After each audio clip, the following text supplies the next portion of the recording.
The security camera footage would later show exactly what happened that Thursday afternoon in the quiet suburban neighborhood of Riverside Estates. Two men wearing fake police uniforms approached a woman watering her front lawn. Within 90 seconds, one of them would throw a punch that connected with her jaw. Within 3 minutes, both men would be unconscious on the ground, courtesy of a Navy SEAL who happened to be their victim's husband. And within 24 hours, a fake HOA enforcement scheme that had terrorized the neighborhood for 6 months would come crashing down in the most spectacular fashion imaginable. But to understand how it all unraveled, we need to go back to where it started. Sarah Martinez had always considered herself a rule follower. At 32 years old, she worked as an elementary school teacher, volunteered at the local animal shelter on weekends, and took pride in maintaining her home's appearance. Her husband, Jake Martinez, was currently deployed overseas with his SEAL team, which meant Sarah had been managing their property alone for the past 4 months. She kept the lawn trimmed, the flower beds weeded, and the exterior paint touch-ups current. Their home in Riverside Estates was her sanctuary, especially during Jake's long deployments. Riverside Estates was one of those picture-perfect suburban developments that looked like it had been lifted straight from a home and garden magazine. Tree-lined streets curved through the neighborhood in gentle arcs, each home set on a half-acre lot with carefully maintained landscaping. The community featured a small park, a walking trail that circled a retention pond, and streetlights designed to look like old-fashioned gas lamps. When Sarah and Jake had purchased their home 3 years earlier, they had fallen in love with the peaceful atmosphere and friendly neighbors. The neighborhood did have a homeowners association, but it was relatively laid back compared to the horror stories Sarah had heard about other HOAs. The annual dues were reasonable at $200 per year. The rules were simple and sensible. Keep your lawn maintained. No permanent storage of boats or RVs in driveways, no exterior modifications without approval, and maintain a generally neat appearance. The HOA board consisted of 5 elected residents who met quarterly and rarely bothered anyone unless there was a legitimate issue. Or at least, that's how it had been until about 6 months ago. The change started subtly. Sarah first noticed it when her neighbor, an elderly widow named Mrs. Patterson, mentioned receiving a citation for having her trash cans visible from the street on a non-collection day. The fine was $50. Mrs. Patterson had been confused because she had merely forgotten to bring her can in from the curb after collection day, something that had never been an issue before. Then another neighbor, the Johnsons, received a citation for having decorative garden gnomes that allegedly violated the HOA's aesthetic standards. The fine was $75. The Johnsons had owned those gnomes for 2 years without any previous complaints. Over the following weeks, more citations started appearing throughout the neighborhood. Someone was fined for having a wreath on their door outside of the holiday season. Another resident was cited for parking their car on the street overnight instead of in their driveway. Yet another received a violation notice for having window blinds that were the wrong shade of white when viewed from outside. The fines were always significant, ranging from $50 to $200, and they always came with a threatening letter on official-looking HOA letterhead stating that failure to pay within 14 days would result in doubled fines and potential liens against the property. What made the situation particularly strange was that these citations didn't follow the normal HOA process. Typically, the HOA board would send a friendly reminder first, then a formal warning, and only issue fines for repeated violations or serious infractions. But these new citations skipped all preliminary steps and went straight to financial penalties. When residents tried to contact the HOA board to dispute the citation or ask questions, they found the process frustratingly opaque.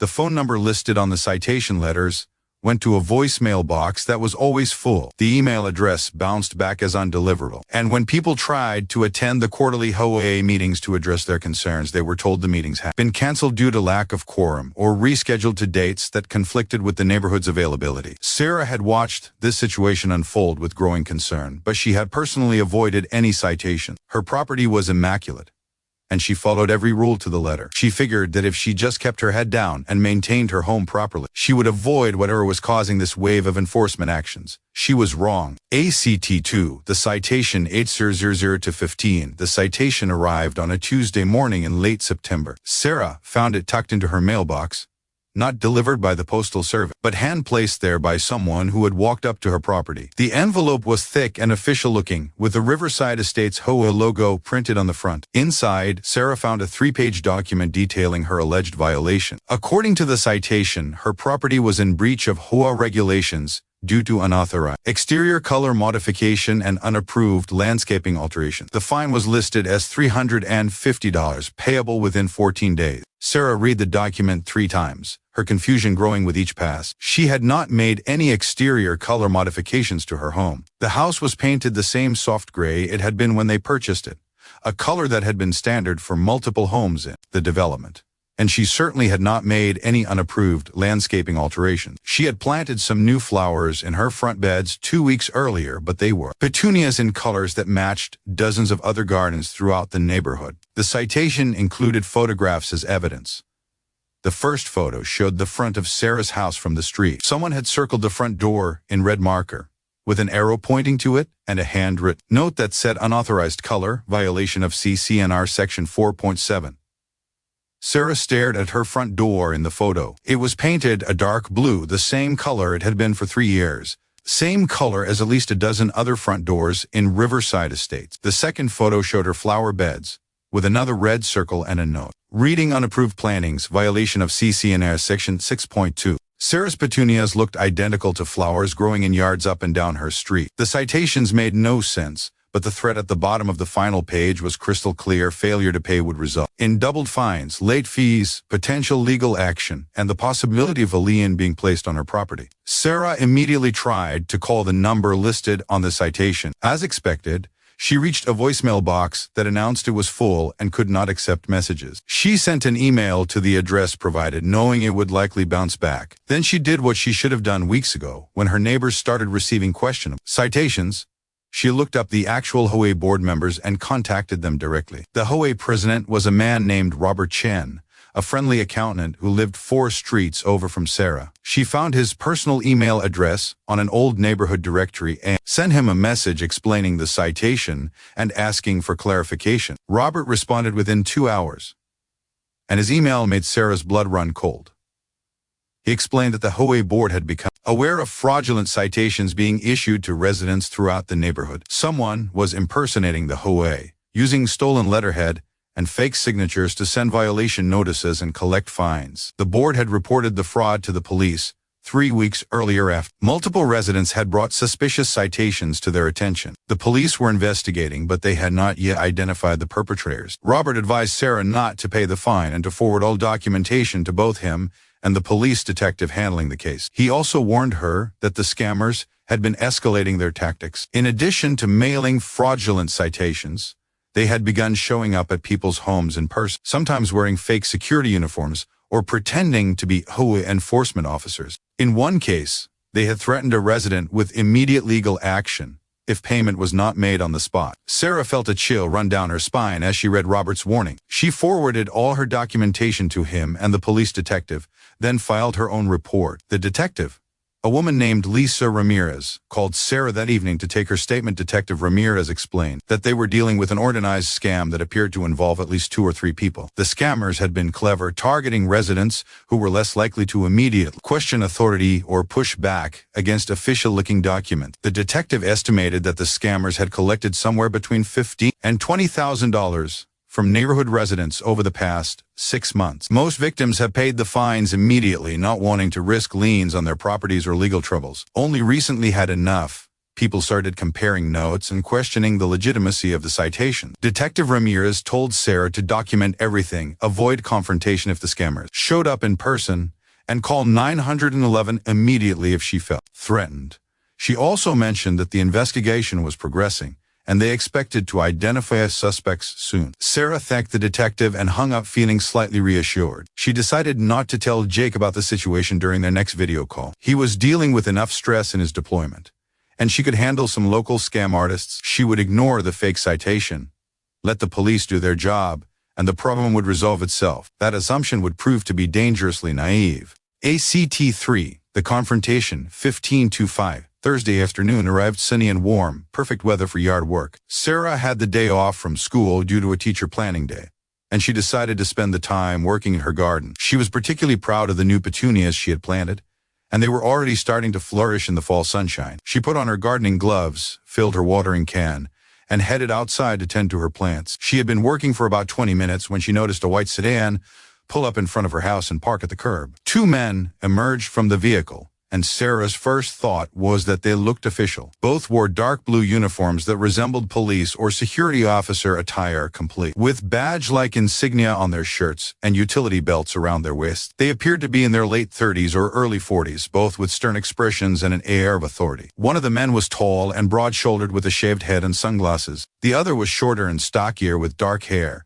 slicked back, and a clipboard in his hand. They walked up Sarah's driveway with deliberate, purposeful steps. Sarah set down her watering can and pulled off her gardening gloves, a sense of unease settling in her stomach. She had a feeling she knew exactly who these men were and why they were here. The shorter man spoke first, his voice loud and aggressive. He announced that they were HOA enforcement officers and that Sarah had an outstanding violation that required immediate attention. He consulted his clipboard and read out the same violations mentioned in the citation Sarah had received: unauthorized exterior color modification and unapproved landscaping alteration. Sarah took a deep breath and kept her voice calm and steady. She explained that she had received the citation, had contacted the actual HOA board, and had been informed that the citations were fraudulent. She knew these men were running a scam, and she would not be paying any fines.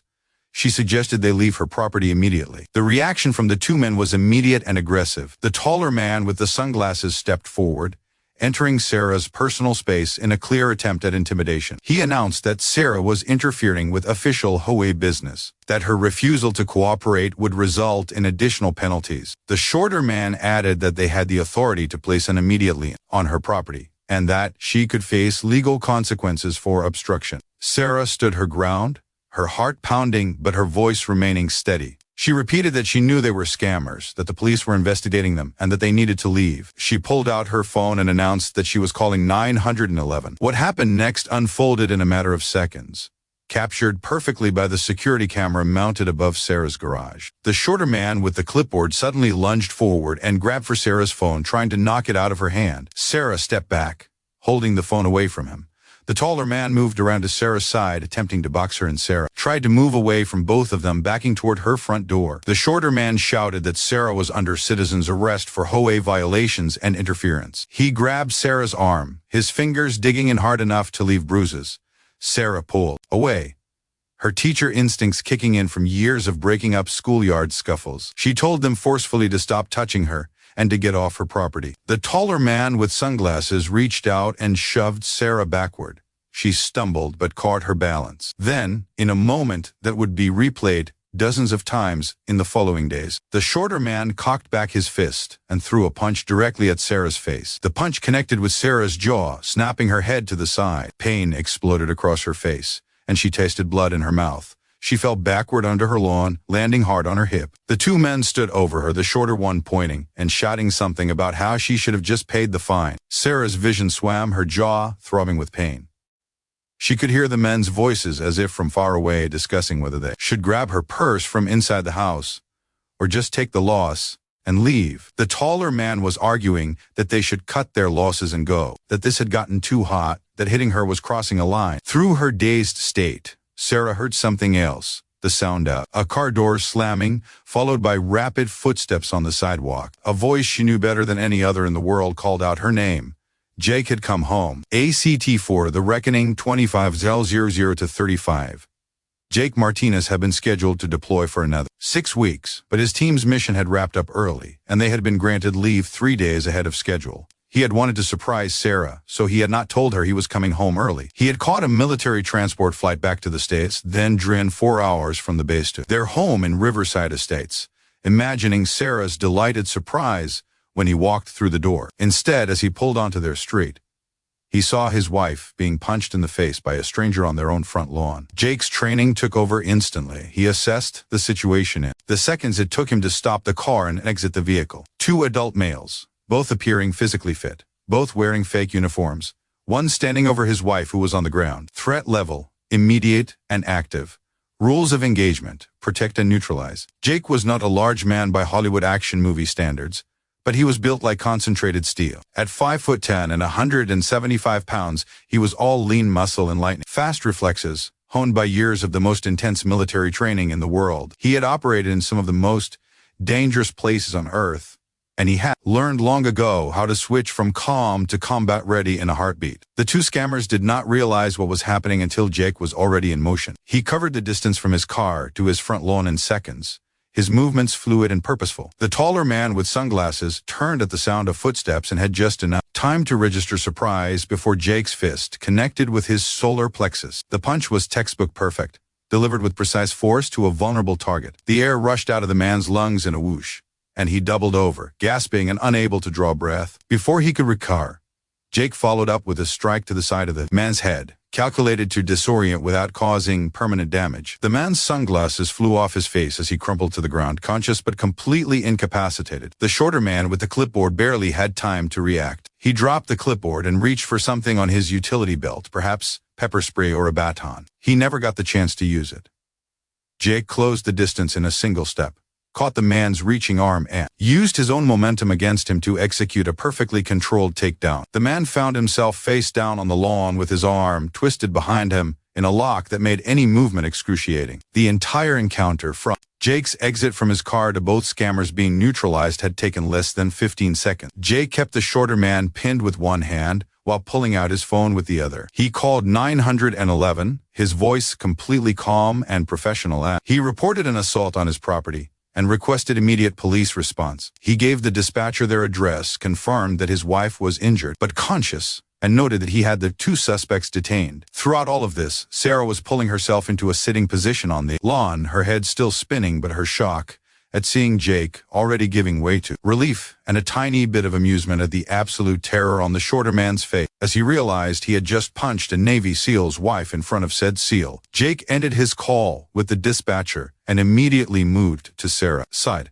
though he kept one eye on the two incapacitated men. He gently examined her face, his expression shifting from combat cold to deeply concerned. Sarah's jaw was already swelling, and there was blood on her lip, where the inside of her mouth had cut against her teeth. Jake asked if she could move, if anything else hurt, if she felt dizzy or nauseous. Sarah assured him she was okay, just shaken and sore. She tried to smile and made a joke about his timing, but Jake's expression remained serious. He helped her to her feet and guided her to sit on the front porch step, then went back to keep watch over the two men who had attacked her. The taller man with the shaved head was sitting on the ground now, still struggling to breathe normally, his face pale. The shorter man was still face down on the lawn where Jake had left him, not daring to move. Both men had completely lost their aggressive demeanor. They looked like what they truly were, small-time criminals who had picked the absolute wrong target. Police sirens became audible in the distance, growing rapidly louder. Within 3 minutes, 2 patrol cars pulled up in front of Sarah's house, followed shortly by an ambulance, and then Detective Ramirez's unmarked vehicle. The quiet suburban street suddenly looked like a crime scene, with flashing lights and emergency personnel everywhere. The patrol officers took control of the two suspects, handcuffing them both and reading them their rights. The paramedics checked Sarah's injuries and recommended she go to the emergency room for x-rays to rule out a fractured jaw. They also examined the two suspects, checking the taller man for possible broken ribs and documenting various injuries consistent with being taken down by someone who knew exactly what they were doing. Detective Ramirez approached Jake and Sarah, recognition and relief evident on her face. She had been chasing these scammers for weeks, and now they had literally been delivered to her, gift-wrapped and incapacitated. She took statements from both Jake and Sarah while officers secured the scene and inventoried the suspect's vehicle. What they found in the white sedan was a treasure trove of evidence. Boxes of fake HOA letterhead and pre-printed citations, stacks of envelopes ready to be distributed, a laptop with files containing names and addresses of every resident in Riverside Estates, fake security badges and uniform accessories, and most damning of all, a ledger documenting every payment they had received, complete with victim names, amounts, and dates. The two suspects were identified as Marcus Webb and Tony Carlson, both with previous arrest records for various fraud and theft charges. They had been running the HOA scam across multiple neighborhoods in 3 different towns, always moving on before law enforcement could catch up. Their mistake in Riverside Estates had been staying too long and getting too aggressive when residents started pushing back. As the suspects were loaded into patrol cars, Marcus Webb, the shorter man who had punched Sarah, made the questionable decision to shout threats at Jake. He yelled that Jake had assaulted them, that he would be pressing charges, that he would sue for excessive force, and police brutality. Jake's response was delivered in a calm, level voice that somehow made it all the more effective. He simply stated the facts, that he had witnessed an assault on his wife on their own property, that he had used reasonable force to defend her and detain the attackers until police arrived, and that everything had been captured on their home security camera. He suggested Marcus save his energy for talking to his lawyer because he was going to need one. Detective Ramirez added that both men were being charged with assault and battery, fraud, impersonating security personnel, extortion, and a host of other charges that would likely result in significant prison time. The evidence against them was overwhelming, and the district attorney's office had been waiting for weeks to prosecute whoever was behind the HOA scam. As the patrol cars pulled away with the suspects, neighbors began emerging from their homes, drawn by the commotion. Mrs. Patterson from next door rushed over with an ice pack for Sarah's jaw. The Johnsons from across the street came to offer support and to express their relief that the scammers had finally been caught. Within half an hour, more than a dozen residents had gathered, all wanting to hear what had happened and to celebrate the end of the fake HOA nightmare. ACT 5. The aftermath, 35,000 to 42. Sarah did end up going to the emergency room, where x-rays confirmed that her jaw was badly bruised but not fractured. The doctor prescribed pain medication and a soft food diet for a few days. Jake never left her side throughout the medical exam, his protective instincts clearly on high alert. On the drive home from the hospital, Sarah finally got the chance to properly process what had happened. The adrenaline was wearing off, and she found herself shaking as the reality of the assault sank in. Jake pulled the car over and held her while she cried, letting her release the fear and shock that she had been holding back during the chaos. When they arrived home, they found their front porch covered in flowers, cards, and food dropped off by grateful neighbors. Robert Chen, the actual HOA president, had left a handwritten note apologizing for not catching the scam sooner and thanking Jake for ending the threat to their community. Several other residents had left similar messages of support and appreciation. Over the following days, the full scope of the scam came to light. Marcus Webb and Tony Carlson had collected more than $42,000 from victims across 4 different neighborhoods. They had specifically targeted suburban communities with active HOAs, knowing that residents would be conditioned to respond to official-looking violation notices. Their operation had been sophisticated in some ways and remarkably stupid in others. They had done their research, obtaining real HOA letterhead through various means, and studying actual HOA rules to make their fake citations seem legitimate. But they had gotten greedy, escalating from simple mail fraud to in-person intimidation, which had inevitably led to violence and their capture. The district attorney's office announced that all victims would be contacted, and that efforts would be made to recover the stolen funds. Both suspects faced multiple felony charges, and the DA made it clear they would be seeking prison sentences measured in years, not months. For Jake and Sarah, the incident became a neighborhood legend almost immediately. The security camera footage, while not released publicly, had been viewed by police and several neighbors, and word spread quickly about how efficiently Jake had neutralized 2 attackers. Jake was embarrassed by the attention, insisting he had simply done what anyone would do to protect their spouse. But the neighbors treated him as a hero, and more than a few parents on the street made a point of introducing their teenagers to Jake, clearly hoping some of his discipline and capability might rub off on their kids. Sarah returned to work after a few days off, sporting a spectacular bruise on her jaw that faded from deep purple to yellow-green over the following 2 weeks. Her students were concerned and curious, and she explained in age-appropriate terms that she had been in an accident but was completely fine. Her principal and fellow teachers were supportive and outraged on her behalf. The legal proceedings moved forward rapidly. Both Marcus Webb and Tony Carlson, faced with overwhelming evidence including video footage of the assault, decided to accept plea deals rather than go to trial. They each pleaded guilty to multiple charges and were sentenced to 6 years in state prison, with requirements to pay restitution to all their victims. The real Riverside Estates HOA board took the opportunity to review and strengthen their security measures. They implemented a new system for distributing official communications, registered their letterhead design with local police, and created a verification hotline that residents could call to confirm whether any citation or notice was legitimate. They also sent a detailed letter to every resident explaining what had happened, how to identify similar scams in the future, and apologizing for not catching the fraud sooner. ACT 6, Lessons and Reflection 42,000 to 47. In the weeks following the incident, Sarah found herself reflecting on everything that had happened and what could have been done differently. She had initially blamed herself for confronting the scammers rather than simply going inside and locking the door. But Jake, Detective Ramirez, and her therapist all emphasized that she had been on her own property, had committed no crime, and bore zero responsibility for being assaulted. The experience taught Sarah several valuable lessons about dealing with hoes, scams, and intimidation tactics. She learned that legitimate HOA communications follow specific procedures and that any deviation from those procedures is a red flag. She learned that scammers rely on people's fear of authority and reluctance to cause trouble. And she learned that standing up to bullies, while scary, is sometimes necessary.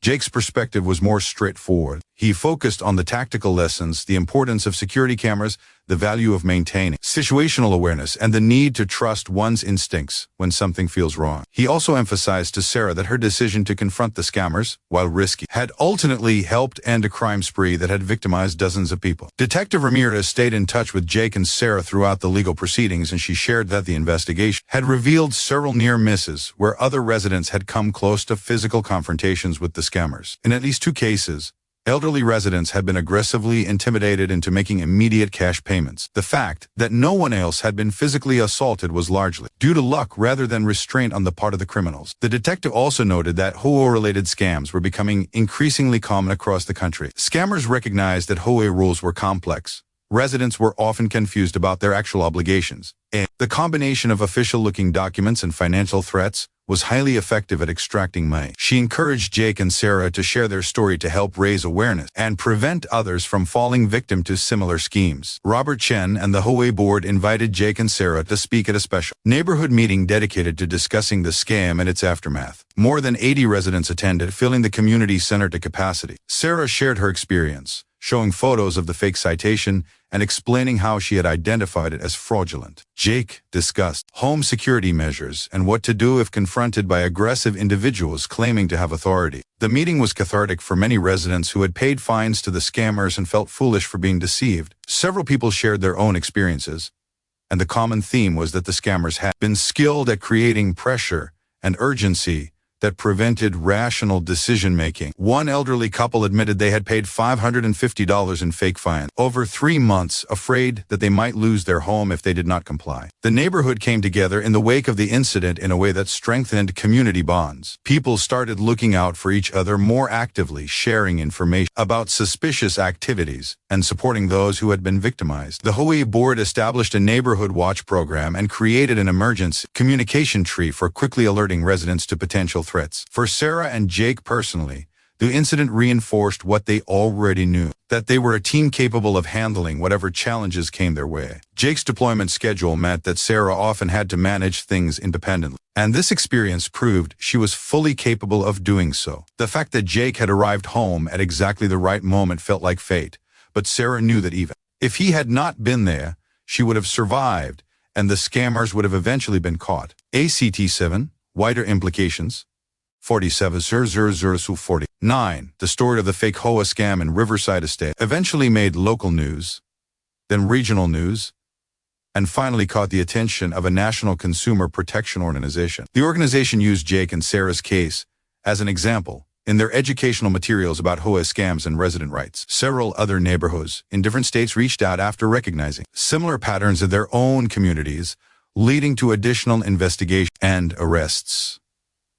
The publicity also sparked a broader conversation about HOA governance and accountability. Consumer advocates pointed out that while HOAs serve important functions in maintaining property values and community standards, they also create opportunities for abuse and fraud. The lack of standardized oversight and the complexity of HOA regulations make it difficult for residents to know their rights or challenge questionable enforcement actions. Several state legislators introduced bills aimed at increasing HOA transparency and creating better verification systems for official communication. While not all of these bills passed, the conversation itself was valuable in raising awareness among both homeowners and HOA boards about the importance of clear procedures and resident protections. For Jake, an unexpected outcome of the incident was an invitation to speak at a security and self-defense workshop organized by the Military Family Support Services on his base. He discussed situational awareness, appropriate use of force, and how to protect one's family while staying within legal bounds. The workshop was well attended and led to additional speaking invitations at other bases. Sarah channeled her experience into her teaching, developing age-appropriate lessons about recognizing scams, knowing when to trust authority and when to question it, and the importance of speaking up when something seems wrong. She found that her students, even at elementary school age, could grasp the basic concepts of not being fooled by official-looking documents or aggressive behavior from strangers. The Martinez family also became advocates for better security measures in residential neighborhoods. They wrote articles for community newsletters, spoke at HOA meetings in neighboring development, and consulted with local police departments on how to educate residents about common scams. Their message was simple: trust your instincts, verify authority, document everything, and never be afraid to call the police if you feel threatened. The security camera footage from their home, while never publicly released in full, became a training tool for law enforcement. Detective Ramirez used edited clips and presentations about fraud investigation and the importance of gathering evidence. The footage clearly showed the progression from a civil conversation to intimidation to assault, illustrating how quickly situations can escalate and why immediate police response is critical. As for Marcus Webb and Tony Carlson, they began serving their prison sentence with the knowledge that their crime spree had ended in spectacular failure. Their names became cautionary tales in fraud investigation circles, examples of criminals who got too confident and paid the price. The restitution payments they were required to make would take years to complete, and their criminal records ensured they would face significant obstacles upon release. The residents of Riverside Estates slowly recovered their sense of security and community peace. The fake citations stopped immediately after the arrests, and the real HOA board worked hard to rebuild trust and demonstrate transparency in their operation. Property values remained stable, and the neighborhood's reputation recovered quickly once the scam became public knowledge. Jake completed his leave time and eventually returned to duty with his SEAL team, though. He made sure Sarah had enhanced home security measures installed before he left. New cameras covered every angle of their property. Motion-activated lights illuminated the driveway and front porch, and Sarah took a self-defense course to boost her confidence. Sarah continued teaching, her bruised jaw healing completely within a few weeks. She occasionally caught herself touching the spot where she had been punched, remembering the fear and pain of that moment. But those memories were balanced by the knowledge that she had stood up to criminals, helped bring them to justice, and learned just how strong she truly was. Pro 49, 30-50. The story of the fake HOA cops who made the fatal mistake of assaulting a Navy SEAL's wife became a legendary tale in Riverside Estates and beyond. It served as a reminder that criminals often choose their victims carelessly, that appearance can be deceiving, and that justice sometimes arrives in unexpected forms. For Jake and Sarah Martinez, it was a chapter in their lives that they would never forget, but also would not allow to define them. They remained active in their community, committed to helping others avoid similar experience, and grateful for the strength of their relationship and their neighbors' support. The security camera footage may have captured the physical confrontation, but it could not capture the broader story. A community that came together, a couple that stood strong, and a pair of scammers who learned that fake authority is no match for real courage and real consequences. In neighborhoods across America, HOAs continue to serve their purpose, and scammers continue to look for new victims. But in Riverside Estates, residents know what to watch for, how to verify authority, and who to call when something does not feel right. And they know that sometimes justice comes in the form of a Navy SEAL who arrives home at exactly the right moment. This has been another story from the HOA Story Files, where we share real experiences of homeowners navigating the complex, sometimes absurd, and occasionally dangerous world of homeowner association. If you have your own HOA story, we would love to hear it. Stay vigilant, know your rights, and remember that your home is your castle, and no fake authority figure can take that away from you. Until next time, stay safe and stay informed.